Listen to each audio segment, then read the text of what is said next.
முதல்ல கால்களை பார்க்கிறோம். ம். கால்களை பார்க்கும்போது அந்த கண்ணை பார்க்கணுன்ட்டு ஒரு ஆசை வருது. மெல்ல அப்படி நம்ம கண்ணை உயர்த்தி அந்த கண்ணை பார்க்கிறோம். அந்த கண்களினுடைய கருணை ஒளி தாங்க முடியாம திரும்ப காலுக்கு போயிடும். ம், ம், சரி, அந்த கண்ணு நீ பார்த்த ம். பார்த்து என்ன நடக்கிறது? அந்த ஒரு கணம் நீ அவன் கண்ணை பார்க்கும்போது என்ன நடக்கிறது அப்படின்னு கேட்டா, நீ உன் காலை பார்த்து தொழுதல்ல, அந்த தொழுதற்கு ஒரு அங்கீகாரம் அவன் தரான். எப்படி தரான்? எழில் நகை, ஆறா. ஒரு சின்ன புன்னகைய அவன் நீங்க பூவை வச்ச, அவனும் ஒரு பூவை கொடுக்குறான் அவனுக்கு. அது புன்னகை என்கின்ற பூ. குமிழ் சிரிப்பு. குமிழ் சிரிப்பு. அதுக்கே உள்ள வார்த்தை குமிழ் இல்ல அது. சிரிப்பு. அதான் அவன் கொடுக்குறான்.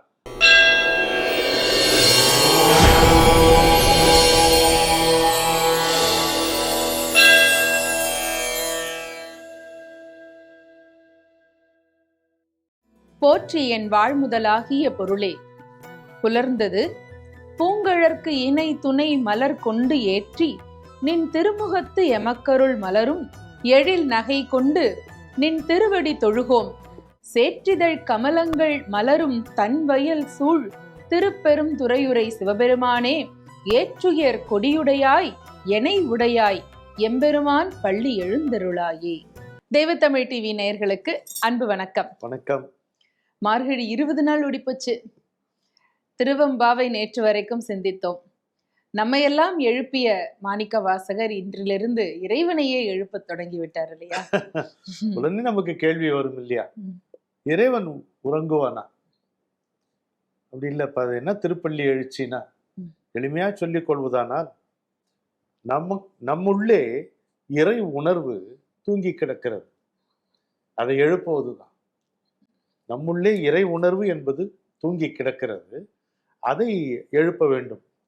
அதை எழுப்புவதற்கு முன்னால் எல்லாரும் சேர்ந்து பாட வேண்டும். அவன் புகழை பாடிக்கொண்டே நாம் ஒருவரை ஒருவர் நினைவுபடுத்தி கொண்டு துயிலழ வேண்டும். அதற்கு பின்னால் திருக்குளத்திற்கு சென்று சங்கல்ப நீர் ஆடுதல், அதை செய்துவிட்டு கோயிலுக்குள்ளே சென்று அவனை பார்க்க வேண்டும். அதுதான் என்னை பொறுத்த மட்டில் திருப்பள்ளி எழுச்சி என்று நான் நினைக்கிறேன். தமிழ் இலக்கியங்கள்ல இந்த திருப்பள்ளி எழுச்சி அப்படிங்கிறது 96 சிற்றிலக்கியங்கள்ல ஒண்ணு அப்படின்னு சொல்லப்படுகிறது. தொல்காப்பியத்துல துயிலிடை எழுப்புதல் அப்படின்ற ஒரு சொல்லாடல் வருகிறது. அந்த காலத்துல மன்னர்களை எல்லாம் அதிகாலை பொழுதுல போய் அந்த மந்திரிமார்கள், அங்க அரண்மனையில இருக்கக்கூடிய வாத்தியக்காரர்கள் எல்லாரும் சேர்ந்து மங்கள ஒலி எழுப்பி அவர்களுக்கு முகமன் கூறி இப்படிப்பட்ட மன்னவரே அப்படிப்பட்ட மன்னவரே எல்லாம் அவரை பத்தின போற்றிகள் எல்லாம் சொல்லி எழுப்பக்கூடியது அப்படிங்கிறது ஒரு பாங்கு இருந்திருக்கு. நிஜம்தானா? அதை நம்ம தொல்காப்பியர் குறிப்பிடுறதுனால அப்படி இருந்திருக்கிறது என்பது நிஜம்தான். அண்மை காலம் வரைக்கும் கூட அதை நிறைய செய்திகள், நிறைய குறிப்புகள் அதை பற்றி பார்த்திருக்கிறோம். அதுவே நாம கட்டின கோயில் தானே. இறைவனை நாம் கட்டவில்லை, கோயில் நாம் கட்டியதுதான். அதுல அவனை குடியிருக்க வைத்தா அவனுக்கு நம்மை அறியாமல் நமது குணங்களை சாற்றுகிறோம். குணம் குறி இல்லாத மெய்ப்பொருளுக்கு நாம் குணங்களை சாற்றுகிறோம். குறைகள் சாற்றுவதில்லை, நல்ல வேளை குணங்களைத்தான் சாற்றுகிறோம். அவன் புகழை பாடுகிறோம். இப்படி செல்லும் பொழுது அவனை எழுப்ப வேண்டும் என்று தோன்றுகிறது. மனித பண்புகள், மனித குணங்களை அவன் மீது சுமத்தும் பொழுது அவனுக்கு தூங்குதல், எழுதல் என்பதையும் நாமே கற்பிக்கிறோம். நம்ம அருளாளர்கள் பாடியிருக்கிறார்கள் இல்லையா, பிள்ளை தமிழ்.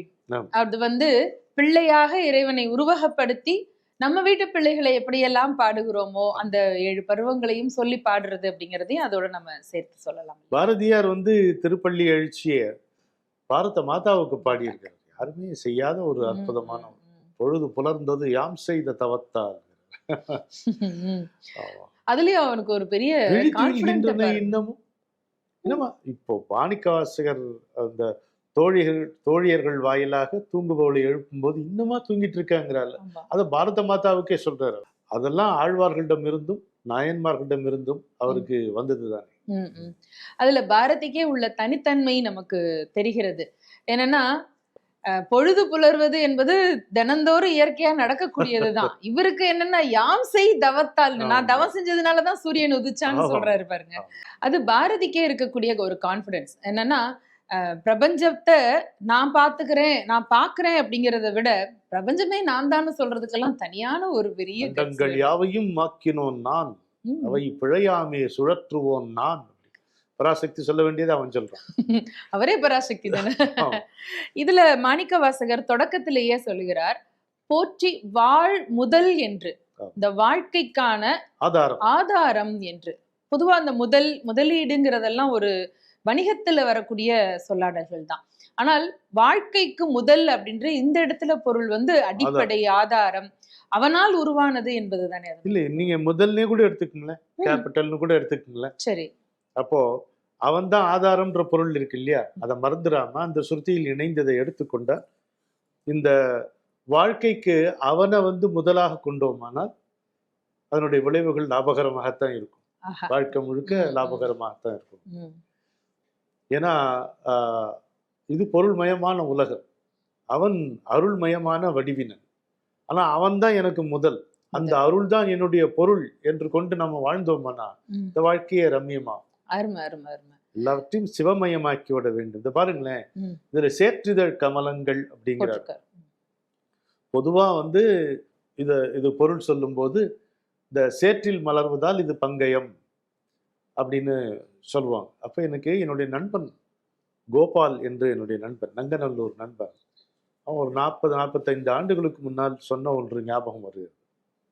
கமலத்தில் அழகு வைத்தான், கமலத்தில் அழகு வைத்தான், அதன் கர்வத்தை போக்கவே என்றென்றும் சேற்றிலே காலினால் நிற்க வைத்தான். அமலன் மயில் படைத்தான், அதன் காட்டத்தில் புகழ் தந்து அழகற்ற குரல் தந்து அகந்தை அடக்கி வைத்தான். அற்புதமான பாட்டு. ஆனா சேரு என்கின்ற சொல்லுக்கு கள், தேன் என்றும் பொருள். அப்படி பார்க்கும்போது சேற்றிதழ் கமலங்கள் அப்படின்னு நம்ம இதை எடுத்துக்கொள்வதற்கு சரியா இருக்கிறது. உடையாய்ங்கிற சொல் வந்து அற்புதமான தமிழ் சொல். சுவாமி அப்படிங்கிறோம் இல்லையா, உடையவன் அவன், உடையவன், உடைமைகள். ஆமா, அவன் கொடி உடையாய் எமை உடையாய் ரெண்டும் சேர்த்து சொல்றாரு இல்லையா. ரிஷப கொடி உடையாய், ஏற்று உயர் கொடி உடையாய், எமை உடையாய். கொடியை அவன் ஏந்த வேண்டும், நம்மை அவன் தாங்க வேண்டும் இல்லையா. கொடி அதுவா வந்து நிக்குமா, நம்ம நிக்காது, அதை அவன் தூக்கி பிடிக்க வேண்டும்.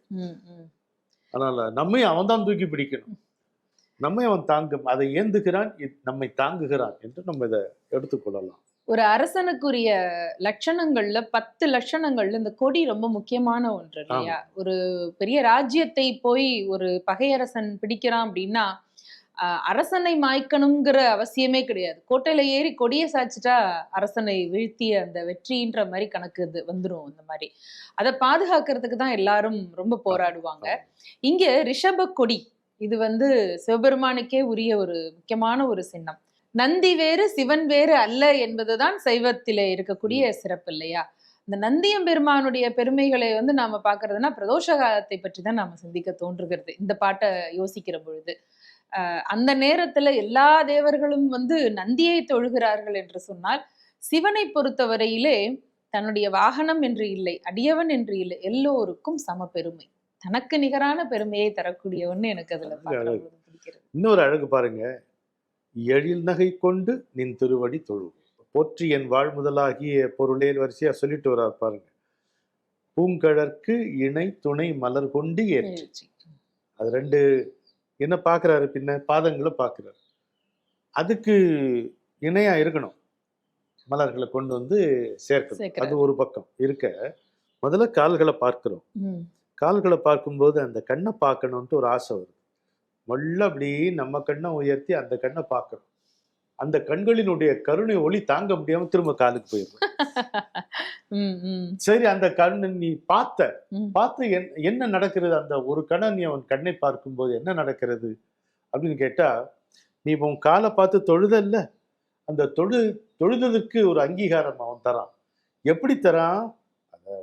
எழில் நகை, ஒரு சின்ன புன்னகைய அவன், நீங்க பூவை வச்ச அவனும் ஒரு பூவை கொடுக்குறான் அவனுக்கு, அது புன்னகை என்கின்ற குமிழ் சிரிப்பு. அதான் அவன் கொடுக்குறான். அதை வாங்கிட்டு தாங்க முடியாம திரும்ப திருவடியே நம்ம, அதுதான் எழில் நகை கொண்டு நின் திருவடி தொழுகோம். ரொம்ப அற்புதமான இணை மலர் வேற துணை மலர் வேற. அது இணை மலர்னா இதுக்கு இணையான மலர்களை தேடி தேடி பாக்குறேன். முடியாதியா, அட்லீஸ்ட் துணையாவது வச்சுக்கோ. துணையாத்தான் வச்சுக்க முடியும். ஏன்னா இணைமலர் என்பது பர்ஃபெக்ட் பேர். அவனுடைய திருவடிகள் என்பது பொருத்தமான ஜோடி, ஒன்றுக்கு ஒன்று. அதனால்தான் சொல்லுவாங்க, அதான் ஏகபாதர்னு மதுரை கோயில நீங்க பார்க்கலாம். ஒரு கால் தான் அவனுக்கு, ஒரு பாதம் தான், மூர்த்திகளும் இருப்பாங்க. ஆமா. அது மட்டும் இல்ல பொருள், இது வந்து இரண்டும் ஒன்றுக்கொன்று அவ்வளவு இணை, பர்ஃபெக்ட் மேட்ச். அது ஒன்று மாதிரியே தோன்றும் மாதிரி. அதுல ஒரு முரண் சொல்லுங்க. இணை பாதங்கள்னு சொல்றோம், ஆனா அர்த்தநாரீஸ்வரர் வடிவம் தானே. அம்பாள் பாதம் இடபாகம் வந்து கொஞ்சம் பாதம் சின்னமா தான் இருக்கும், சின்னதா தான் இருக்கும். இவன் பாதம் கொஞ்சம் பெரிதாகத்தான் இருக்கும். ஆனால் அது இணையான பாதம். இறை அப்படி நீங்க கொண்டு அம்மையப்பனாக சேர்த்து கொள்ளும் போது இப்படித்தான் ஏக பாதம் தான் அந்த மாதிரி. அப்ப இணையாத்தான் அந்த திருவடி மலர்கள் இருக்கும். நாம சாற்றுகின்ற மலர்கள் துணை மலர்களாக மட்டுமே தான் இருக்க முடியும். கால் பார்த்து கண் பார்த்து கால் பார்த்து. இதுல முக்கியமான குறிப்பு என்னன்னா, இந்த குருநாதர் சொன்ன குறிப்பு, தரிசனம் செய்வது என்பது கோயில்ல ரொம்ப நேரம் அங்க நிக்க கூடாதுன்னு. ஆமா, கால் பார்த்து கண் பார்த்து கால் பார்த்து வெளியே வந்துடணும். அதுக்கப்புறம் கோயில்ல அந்த சந்நிதிக்கு பின்புறம் இடம் கிடைத்தால் அமைதியாக இங்க உட்கார்ந்து தியானம் செய்து விட்டு வர வேண்டும். இதுதான் தரிசனம் செய்யும் முறை. அப்பப்ப இந்த தகவலும் இன்னைக்கெல்லாம் வேண்டி இருக்கு. சந்நிதிக்கு போனா நம்மளே நின்னுட்டு இருக்காம அதுக்கான ஒரு கால எல்லை இருக்கு. அடுத்த பக்தர்களுக்கான வழிவிடுறதும் ஒரு அடிப்படையான வேலை. கால் தான் எல்லை, கால் தான் எல்லை. ஆமா, பாதாதி கேசம் கேசாதி பாதம். அதை பார்த்துட்டு அப்படியே வெளியில வந்துடணும்.